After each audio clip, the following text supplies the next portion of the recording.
इससे पहले कि हम और आगे बढ़ें, एक सवाल आता है कि भाई क्या चाइना और ताइवान का जो वॉर है वो थर्ड वर्ल्ड वॉर में एस्केलेट हो जाएगा?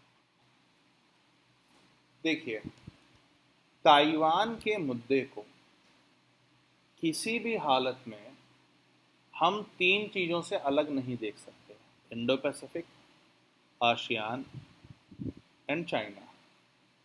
ताइवान का मुद्दा इन्हीं तीन चीज़ों के बीच में गुथा हुआ है। उसका कुछ भी हिस्ट्री हो, उसका कुछ भी वो हो, ठीक है, आज उसके जो मॉडर्न कनोटेशंस हैं उसमें बिल्कुल क्लियर है कि ताइवान और चाइना का मुद्दा इंडो पैसिफिक और आसियान को और एशिया को इम्पैक्ट करने वाला है बहुत बुरी तरीके से। देखिए, सबसे पहले हम ये समझ लेते हैं आगे बढ़ने से पहले कि ताइवान की इंपॉर्टेंस क्या है। ताइवान दो लेवल पर इंपॉर्टेंट है।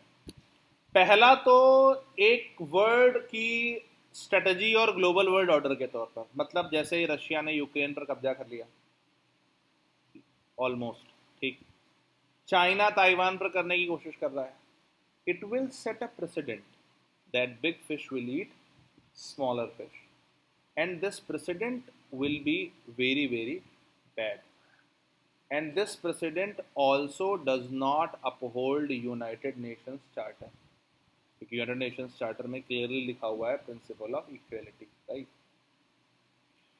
तो एक तो चाइना और ताइवान का जो मुद्दा है उससे जो सबसे पहला क्वेश्चन मार्क लगता है वो लगता है एफिकेसी ऑफ ग्लोबल इंस्टीट्यूशंस पर, एफिकेसी ऑफ मल्टीलेटरलिज्म पर, efficacy of upholding international law पर, ठीक है ना। दूसरा, ताइवान अपने आप में जो है, एक बहुत कम लोग जानते होंगे या नहीं जानते होंगे, आई डोंट नो, ताइवान अपने आप में एक बहुत बड़ा टेक्नोलॉजिकल पावर हाउस है, ठीक है। हाँ, सेमी कंडक्टर्स, इलेक्ट्रॉनिक्स की कंपनियां जो है, हाईटेक कंप्यूटर्स आपकी थी, एचटीसी जिसे आप कहते थे, वो भी ताइवान की कंपनी थी, ठीक है ना। ताइवान अपने आप में जो है वो एक बहुत बड़ा पावर हाउस है। तो अगर ताइवान और चाइना का वॉर होता है उस केस में होगा क्या? मान लीजिए चाइना पर सैंक्शंस लगे या ताइवान की इंडस्ट्री खत्म हुई, तो क्या होगा? पूरी दुनिया में जो डिजिटल रेवोल्यूशन से बहुत सारे लोग पॉवर्टी से ऊपर निकल रहे हैं, या डिजिटल रेवोल्यूशन उनकी लाइफ में एड कर रही है, इकोनॉमिक अपॉर्चुनिटीज़ को बढ़ा रही है, वो पूरा का पूरा जॉपर्डाइज हो जाएगा। इसीलिए आपने ध्यान दिया होगा कि इंडिया अपने सेमी कंडक्टर सेक्टर को बहुत तेज़ी से बढ़ाने की कोशिश कर रहा है। क्वालकॉम से लेकर के और दूसरी कंपनियां लगातार हमारे यहाँ पर आ रही हैं, और हम कोशिश क्या कर रहे हैं कि हम अपने यहाँ सेमी कंडक्टर के उसमें सेल्फ रिलायंट हो जाएं। अभी आपने देखा होगा इंडियन गवर्नमेंट ने 12,000 से नीचे के फ़ोन चाइनीज़ बैन कर दिए हैं शायद, ठीक, या जो भी है, ठीक है ना। मतलब there is intention to do this, right. अब आप सोचो क्यों? क्योंकि इंडिया क्या चाहता है? देखिए, अभी तक इंडियन मार्केट की स्थिति क्या थी? माइक्रोमैक्स आया, लावा आया, और भी एक दो कोई आए होंगे, ठीक है ना। ये लोग टिक नहीं पाए चाइनीज़ प्रोडक्ट्स के सामने। क्यों? क्योंकि दो कारण थे। पहला तो चाइना के पास में रेयर अर्थ की मोनोपोली है, और दूसरा क्या है कि चाइना के पास में सेमी कंडक्टर का बहुत अच्छा रिजर्व है। दो sorry semiconductor rare earth material का रिजर्व है, और उसकी वजह से चाइना में सेमी कंडक्टर्स को बनाना बहुत आसान है। क्योंकि रेयर अर्थ मटेरियल क्या होते हैं? 17 कंपोनेंट, 17 ग्रुप ऑफ मटेरियल्स होते हैं, और ये सारे के सारे आपके सेमी कंडक्टर्स, सर्किट्स, इन सब में यूज़ होते हैं। तो चूंकि चाइना के पास में दुनिया का 95% रेयर अर्थ मटेरियल था, जिसकी वजह से China was leading in the semi conductor industry, और सारा का सारा दुनिया का जो सेमी कंडक्टर है वह नियरली चाइना से ही एक्सपोर्ट हो रहा था, ठीक है ना। इसी को कहते हैं चाइना की साइलेंट ग्रोथ का फिक्स। मतलब पूरी दुनिया समझ ही नहीं पाई कि दुनिया अपने मोबाइल फोन के लिए पूरी तरह से चाइना पर डिपेंडेंट है। ये कोविड में आपको अंदाजा लगा होगा, इससे पहले लोगों को अंदाजा नहीं था। ये जो वाइट गुड्स आ रहे हैं, एसी वगैरह, मोबाइल्स आ रहे हैं, इन सब के लिए आप चाइना पे डिपेंडेंट हो पूरी तरह से। 100% डिपेंडेंसी, 100%, ठीक। तो जब हमें ये समझ आया तो हमने क्या करा कि भाई हमने बोला कि हम पीएलआई चलाएंगे, ठीक है ना, परफॉर्मेंस लिंक्ड इंसेंटिव स्कीम चलाएंगे और उसमें हमने क्या बोला कि हम white goods, semiconductors, mobile phones, जो भी इस तरह का कार्यक्रम है हम उसे आगे बढ़ाने की कोशिश करेंगे। हाँ या ना? ठीक। तो पहला तो जो सबसे इंपॉर्टेंट चीज है वो क्या है कि आपको ये समझ में आना चाहिए कि ताइवान और चाइना का जो मुद्दा है वो दो स्फीयर्स में पैरेलली चलेगा। पहला तो ताइवान का क्या स्पेसिफिकेशंस है, दूसरा कि ये इशू क्या है। ठीक है ना? अब तीसरा चीज इसी में क्या है, अगर आप ध्यान दो तो ये एशियन ऑर्डर का भी इशू है। आया ना? चाइना क्या कर रहा है, जापान के ईजेड में मिसाइलें फायर कर रहा है। जापान के ईजेड में मिसाइल्स फायर करी चाइना ने, ताइवान के ईजेड में मिसाइल्स फायर करी, ताइवान को चारों तरफ से घेर करके और मिलिट्री ड्रिल्स कर रहा है। ऐसी स्थिति में ताइवान के साथ में जो तीसरा हमारा इशू इन्वॉल्व होता है वो क्या इन्वॉल्व होता है, एशियन सिक्योरिटी का, चाइना और ताइवान इशू। ठीक। इससे पहले कि हम और आगे बढ़ें, एक सवाल आता है कि भाई क्या चाइना और ताइवान का जो वॉर है वो थर्ड वर्ल्ड वॉर में एस्केलेट हो जाएगा? हाँ। अच्छा, एक जो सवाल आ रहा है वो क्या आ रहा है, आपने देखा होगा बहुत सारे लोग इस विषय पर चर्चा कर रहे हैं। सवाल क्या है कि will China invade Taiwan, and what is the second question कि will it turn into a world war. You need to first understand that China's economy is in perils. China की इकोनॉमी जो है वो काफ़ी ख़राब चल रही है। दूसरा, नेचर ऑफ चाइनीज़ इकोनॉमी क्या है? चाइना की इकोनॉमी एक्सपोर्ट ड्रिवन इकोनॉमी थी। उन्होंने जब देखा कि एक्सपोर्ट पर बहुत ज़्यादा डिपेंडेंस हो रही है तो उन्होंने क्या किया, उन्होंने कहा कि नहीं, हम डोमेस्टिक कंजम्पशन बेस्ड इकोनॉमी चलाएंगे, यानी कि हम अपना डोमेस्टिक कंजम्पशन करेंगे। But still China over produce करता है, प्रोड्यूसिंग कैपेसिटी चाइना की बहुत हैवी है, और उसकी वजह से क्या होता है कि China is still heavily reliant on exports. That is the one. Number two, मैं आपको ये कह रहा था कि चाइना की जो इकोनॉमिक कंडीशन है आज, वो भी उतनी सही नहीं है। आपने देखा होगा कि उन्होंने अपने बैंक से जो है वो लोगों को डिपॉजिट निकालने से मना कर दिया, बैंक्स के बाहर टैंकर्स खड़े कर दिए। ठीक है, यानी कि चाइना में डोमेस्टिक डिमांड भी स्लाइड हो रही है। एक, डोमेस्टिक डिमांड स्लाइड हो रही है, दूसरा चाइना एक्सपोर्ट ड्रिवन है। ऐसी स्थिति में अगर चाइना ताइवान के साथ एक फुल स्केल कन्फ्लिक्ट करता है और उस फुल स्केल कन्फ्लिक्ट में चाइना जो है वो उस पर बहुत सारे ग्लोबल सैंक्शंस लग जाते हैं, तो remember China is not Russia.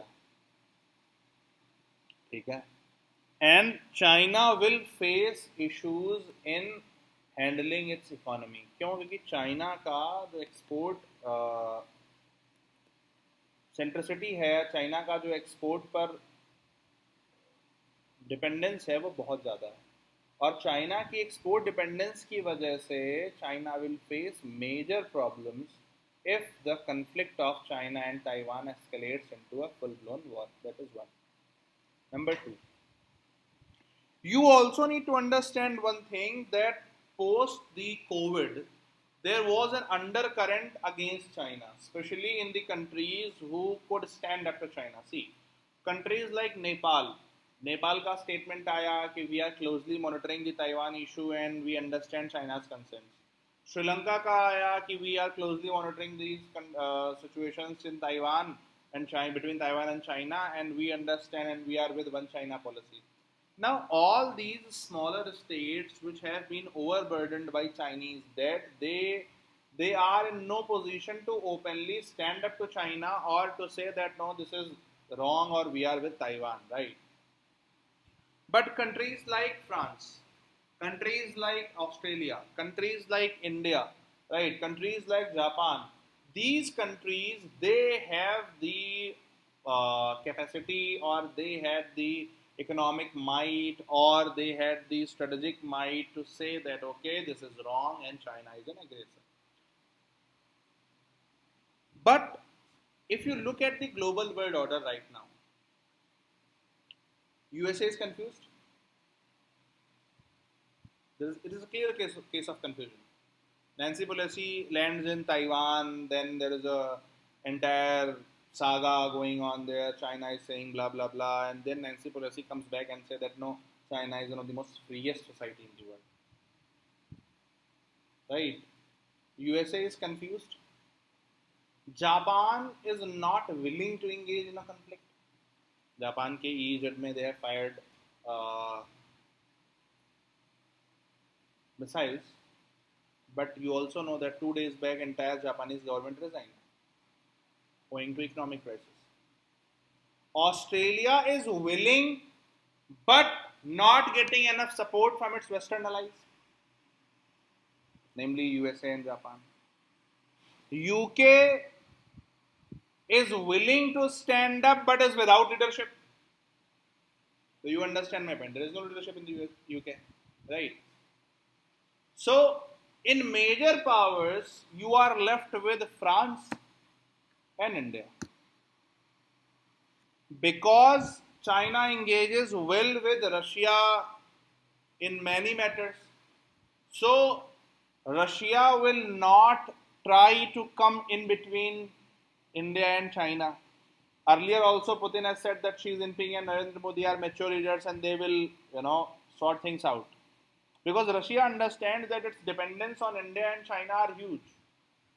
China is one of the biggest purchaser of Russian oil and Russian energy, right?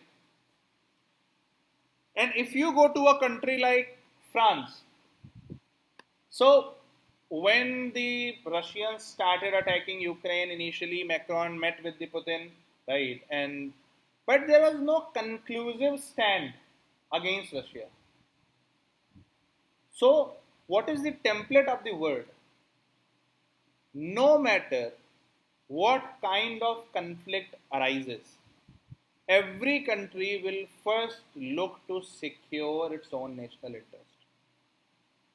So even if tomorrow Taiwan is being attacked, it is most likely that countries will strike a bargain with China.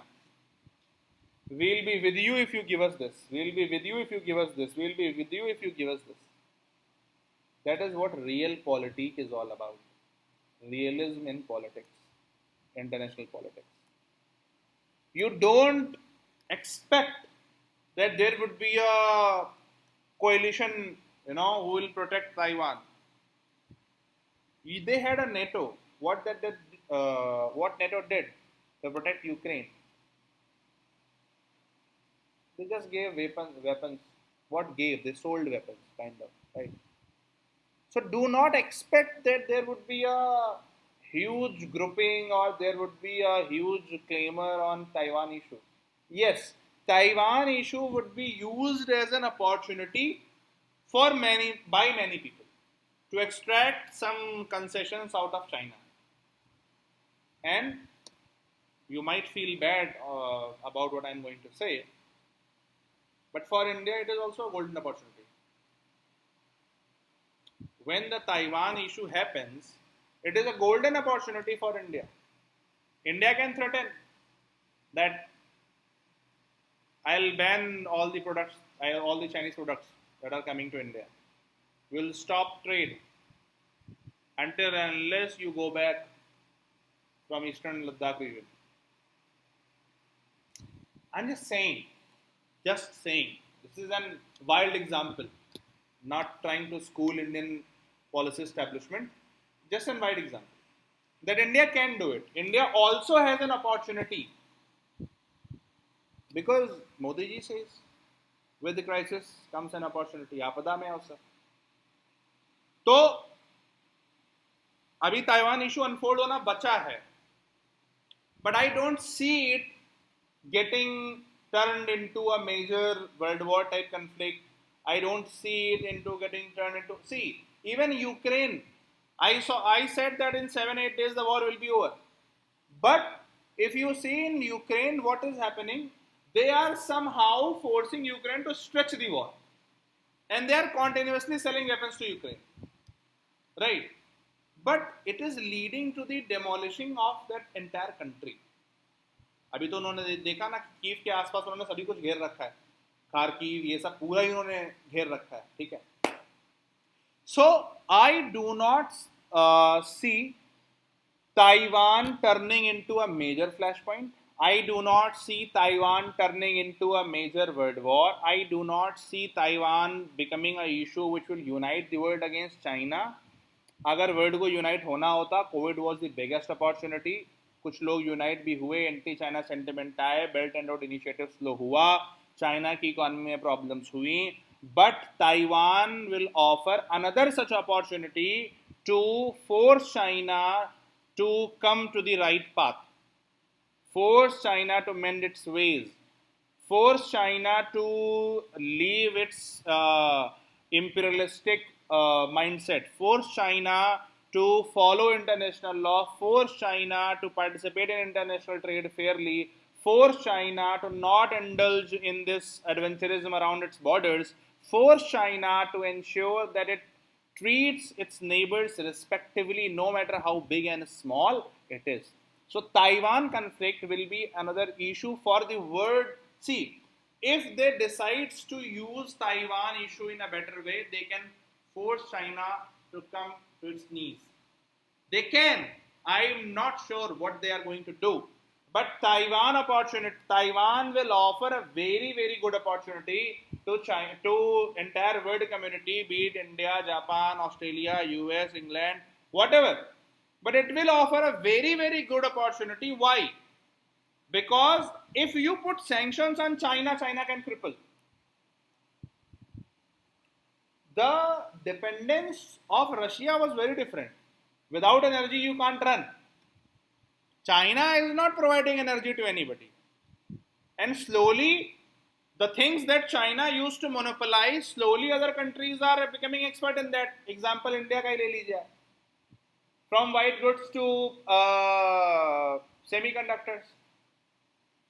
So what I'm trying to say is that Chinese dependence on export is actually Chinese dependence on exports, not the other way around. Other countries are dependent on China, but it is not only China. Tomorrow you can start manufacturing of semiconductor, you can start manufacturing of white goods, China will be replaced by you. No problem.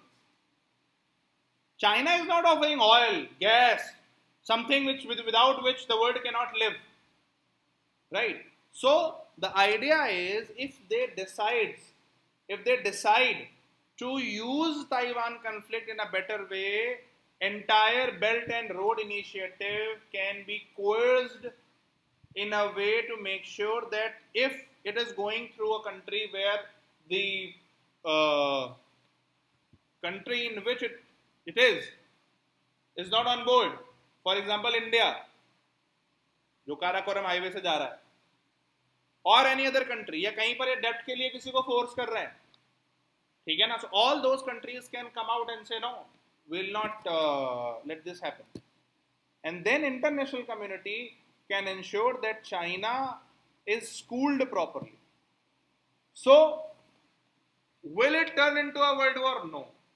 Can it be used? Yes. How? By economic sanctions, by putting pressure on China strategically, plus also China has now threat from 4 sides. India से है, waste में चले जाइए Xinjiang, Uyghur Muslims, नीचे चले जाइए Hong Kong, उधर चले जाइए ताइवान, ऊपर चले जाइए जापान. ठीक, इतने जगह से चाइना कहीं ना कहीं कुछ ना कुछ इंगेज हो ही रहा है. तिब्बत, ठीक है ना, चाइना का कुछ ना कुछ इशू चल रहा है. सो व्हेन अच्छा, प्लस इकोनॉमिक फ्रंट पर इशू चल रहे हैं, प्लस डेमोक्रेटिक रिकॉर्ड वैसे ही नहीं है, प्लस इतने सारे वायरसेस वहां पर हो रहे हैं. सो it will need some skilled diplomacy to put China in a Goldilocks. It is time to put China into Goldilocks, because Chinese growth has to be number 1 sustainable, number 2 under the aegis of a democracy, and number 3 it should not be invasive of others' growth prospects. अभी China क्या कर रहा है, जहां वो देख रहा है कोई दूसरा कंट्री है, लैंड छीन लो, ये छीन लो, वो छीन लो, उसमें लगा हुआ है. ठीक, तो इस चीज को ध्यान रखिएगा. यहां तक कोई डाउट, कोई समस्या, कोई परेशानी हो तो पूछिए.